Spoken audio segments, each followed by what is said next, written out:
Ever since its announcement in 2018, Starfield has been one of my most anticipated games. A brand new IP from Bethesda Game Studios that brings their classic brand of RPGs into outer space was all I needed to hear to be on board with it. And now that it's here, I've been trying to sink as much time into it as I possibly can. I've only managed to log a solid 25 hours into this massive new adventure, and so far, I'm enjoying my journey across the stars. That said, there are some key aspects that have left me disappointed. Welcome to Constellation. We have a lot to talk about. Let's start with the story.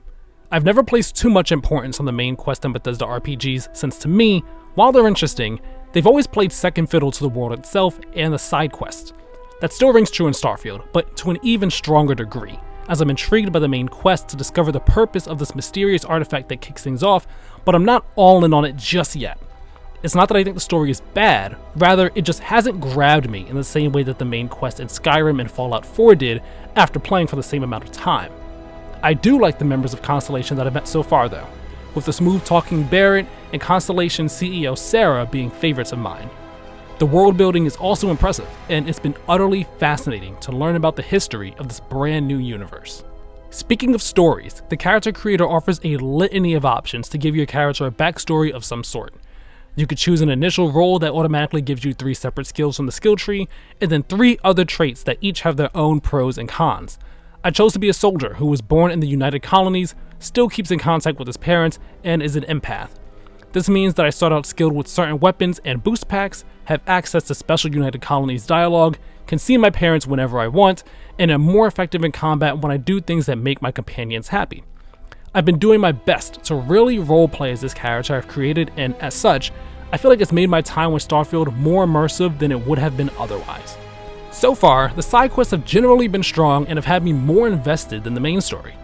One side quest saw me working down in the well in New Atlantis and teased the shadier side to the Trade Authority than their outward appearance gives off, which is something I'm looking forward to digging into more.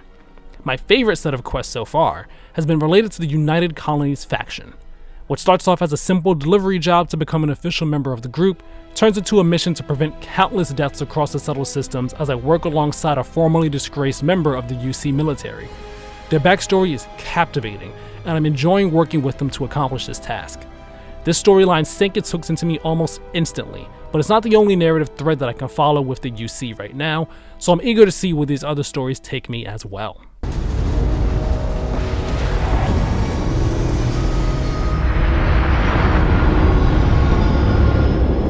As I said before, the worlds in Bethesda's RPGs are typically what I enjoy the most. If I'm fully immersed in their worlds, everything else just tends to fall into place for me. So when Starfield presented me with a universe that has multiple solar systems to visit, my mind went wild at the thought of getting lost and immersed in each one. At first, that's exactly what happened.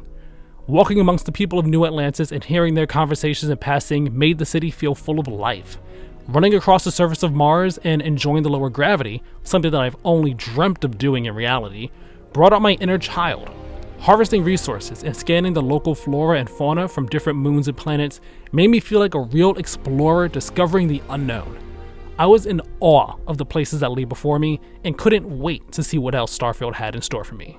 The same can be said for my adventures in the cold expanse of space. Flying through space leaves me wowed as I soar through asteroid fields with the stars shining bright in the distance or a planet calling my name from afar. I'll never forget the fear I felt when I left a planet and was met with House Varun ships that instantly came after me. One time, I got into a dogfight that resulted in me incapacitating the enemy ship, boarding them, eliminating the crew, and then stealing their ship. It made for such a thrilling experience. Another memorable situation came when I docked onto a space station, only to find out that it had been taken over by pirates. This would have been a normal enemy encounter, but the fact that we constantly went in and out of zero gravity due to the station being damaged made it a much more interesting and exciting one. The ship customization feature is also something that I didn't expect to get sucked into, but I spent 2 hours tinkering with the tools at hand and ended up with a ship that I'm proud to call my own.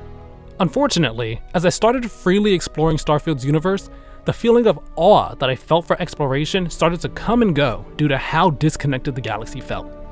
When in space, there are a lot of menus that you have to navigate in order to pick your next destination. Flying from one solar system to another understandably requires you to grav jump, but flying from planet to planet in the same system is unfortunately not a feasible task, which means that you'll be watching a short cutscene of your ship flying through space as it fades to black and brings you there.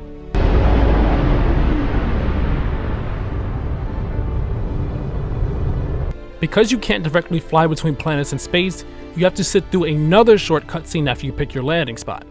Once you land on the planet, there's yet another brief loading screen when going from inside your ship to outside on the planet's surface. I don't mind that you can't fly and land on a planet yourself, but for me, the way it's presented adds to the disconnect and immersion that Starfield left me feeling due to the frequency with which these breaks happen. Instead of it feeling like a unified experience with a seamless transition from space travel to being on foot, I'm reminded that I'm playing a video game with multiple loading screens that take me out of the experience. It's in stark contrast to the way that Skyrim and Fallout present their worlds as interconnected places that you can get lost in with minimal loading screens. Our suits allow us to venture into hostile territory. Imagine all of the places where even a suit isn't enough. One day. When I'm on the planets and exploring them, that immersive feeling I crave from Starfield briefly returns as I acclimate myself to a new environment and just take in the sights.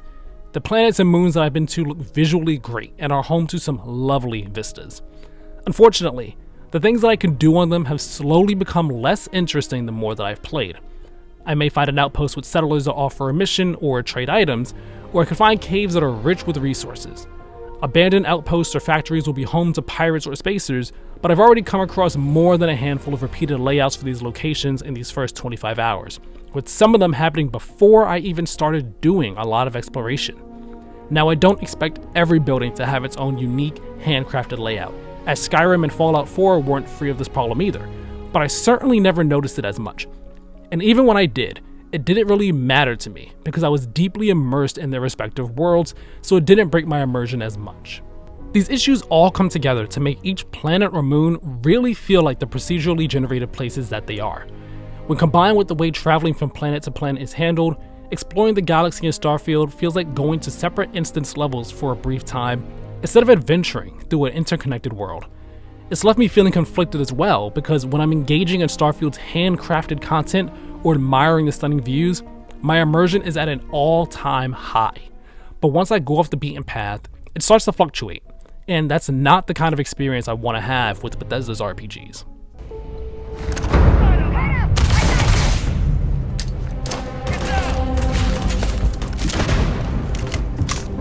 When it comes to combat, enemy encounters are pretty fun. The gunplay in Starfield might be the best it's ever been in a Bethesda RPG. It feels tighter, more refined, and more fast-paced than in Fallout, injecting fights with a level of energy that's much appreciated. I also like the wide range of weapons on offer.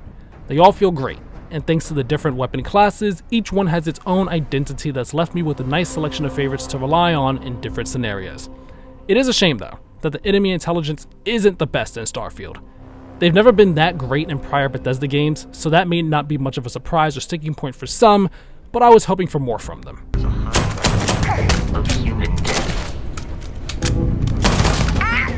Ship combat is also a fun time, though it has a strong learning curve to it.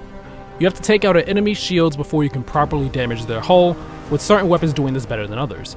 At the same time, you have to manage the way you allocate your ship's power so that you're staying nimble, doing enough damage, and keeping your shield as powered as possible.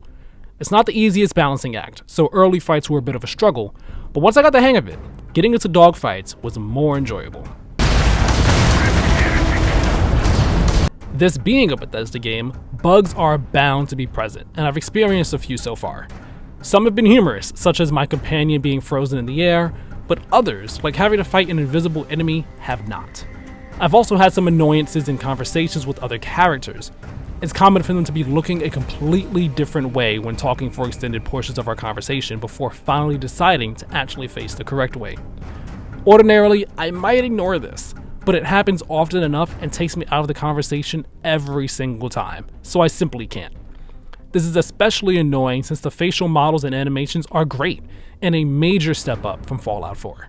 I used to wonder if life was unique to our world. Not only is it not, but it seems to take every opportunity to emerge. After 25 hours with Starfield, I would say that I'm enjoying my time in this brand new universe that Bethesda's created, with some caveats. It's a good game so far, and I'm looking forward to seeing what else it has in store for me as I continue to meet new characters, progress through more storylines, and discover more locations. The disconnect in its structure is keeping my immersion and enjoyment from reaching the heights that I thought they would. But I'm hopeful that things will turn around for me, because if that element clicks into place, Starfield could become a truly special game.